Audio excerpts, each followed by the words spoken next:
আজকের রেসিপি তিল chicken. Chicken হয়তো আপনারা অনেকভাবেই খেয়ে থাকেন, এইভাবে করে একবার বানিয়ে খেয়ে দেখবেন, খুবই সুস্বাদু লাগে। আর চিকেনটা রান্না করার সময় অনেকটা তেলও বেরিয়ে যায়, তাই তেলটাও কম লাগে। নমস্কার বন্ধুরা, সীমাস স্মল কিচেনে আপনাদের সবাইকে স্বাগত জানিয়ে চিকেনের রেসিপিটা শুরু করছি। আমি এখানে 300 গ্রামের মতো চিকেন নিয়েছি। চিকেনগুলো ভালো করে ধুয়ে নিয়েছি। এখন প্রথমে চিকেনটাকে ম্যারিনেট করে নিব। স্বাদ অনুসারে নুন দিয়ে দিলাম, তারপর সামান্য পরিমাণে হলদি পাউডার দিয়ে দিলাম, আর 4 চামচ টক দই, ঘরে পাতা টক দই, এটা টক দইটা দিয়ে দিলাম। দইটা কিন্তু অবশ্যই দিবেন, তাহলে ম্যারিনেশনটা খুবই ভালো হয়। আর 1 চামচ আদা রসুন বাটা দিয়ে দিলাম, আর 2 চামচ সরষের তেল দিয়ে দিলাম। এই রেসিপিটাতে তেলটা খুবই কম লাগে। এখন 1 থেকে 2 মিনিটের মতো এইভাবে ভালো করে মেখে নিব, তাহলে চিকেনটার ভিতরে মশলাটাও ভালো করে ঢুকে যাবে। মেখে নিয়ে তারপর আমি 15 থেকে 20 মিনিটের মতো ঢাকা দিয়ে রেখে দিব, তাহলে ম্যারিনেশনটা ভালো করে হয়ে যাবে। চিকেনটা মাখা থাকতে থাকতে এদিকে আমি একটা ফ্রাই প্যান বসিয়েছি। আমি তিলটা প্রথমে ভেজে নেব। আমি 3 চামচ সাদা তিল দিয়ে দিলাম।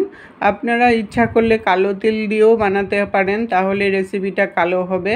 আমার মনে হলো সাদা তিল দিয়ে বানালে দেখতেও সুন্দর লাগবে, তার জন্যই আমি সাদা তিলটা ব্যবহার করলাম। এখন তিলটা আমি 1 থেকে 1.5 মিনিটের মতো মিডিয়াম আঁচে রেখে ভেজে নেব। একটু লাল হালকা ব্রাউন কালার যতক্ষণ না চলে আসে ততক্ষণ পর্যন্ত ভেজে নেব। দেখুন ভাজাটা আমার হয়ে গেছে। এখন নামিয়ে ঠান্ডা করে গুঁড়ো করে নেব। এখন আমি কড়াই বসিয়ে 2 চামচ সরষের তেল দিয়ে দিলাম। তেলটা ভালো করে গরম করে নিয়ে তারপর মিডিয়াম সাইজের 2টো আলু বড় বড় করে কেটে নিয়েছি, ওইটাকে দিয়ে দিলাম। এখন আলুটা আমি অল্প সময় ভাজা করে নেব। সামান্য পরিমাণে নুন আর হলদি পাউডার আর একটু কাশ্মীরি চিলি পাউডার দিয়ে আলুটাকে আমি ভাজা করে নেব। কাশ্মীরি চিলি পাউডারটা দিয়ে আলুটা ভাজা করলে খুব সুন্দর একটা রঙও আসবে, আর দেখতেও তখন ভালো লাগবে। আমি 2 থেকে 3 মিনিটের মতো একটু ঢাকা দিয়ে আলুটা ভাজা করে নেব, তাহলেই সিদ্ধও হয়ে যাবে আর ভাজাটাও হয়ে যাবে। আমার চ্যানেলে যদি নতুন বন্ধু হয়ে থাকেন, চ্যানেলটাকে সাবস্ক্রাইব করে পাশে থাকা বেল আইকনটাকে ক্লিক করে অল অপশনে ক্লিক করে রাখবেন সবার আগে নোটিফিকেশন পাওয়ার জন্য। আলুটা আমার ভাজা হয়ে গেছে, এখন আমি নামিয়ে নিলাম। আলুগুলোকে নামিয়ে তারপর ওই তেলের মধ্যে আরও 1 চামচ তেল দিয়ে দিলাম। তেলটা ভালো করে গরম করে নিয়ে 1 চামচ জিরা ফোড়নে দিয়ে দিলাম। জিরাটাও একটু সময় ভাজা করে নিলাম যতক্ষণ না জিরার গন্ধ চলে আসে।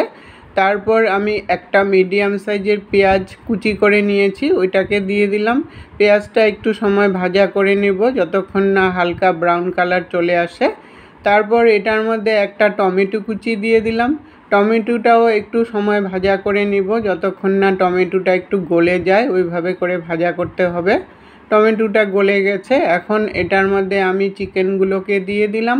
চিকেনগুলো দিয়ে ভালো করে মিশিয়ে নিলাম, একটু সময় ধরে মশলার সাথে ভালো করে মিশিয়ে কষিয়ে নিলাম। তারপর এটার মধ্যে আমি 1 চামচ পাকা লঙ্কা মিক্সিতে পেস্ট করে নিয়েছি, ওইটাকে দিয়ে দিলাম।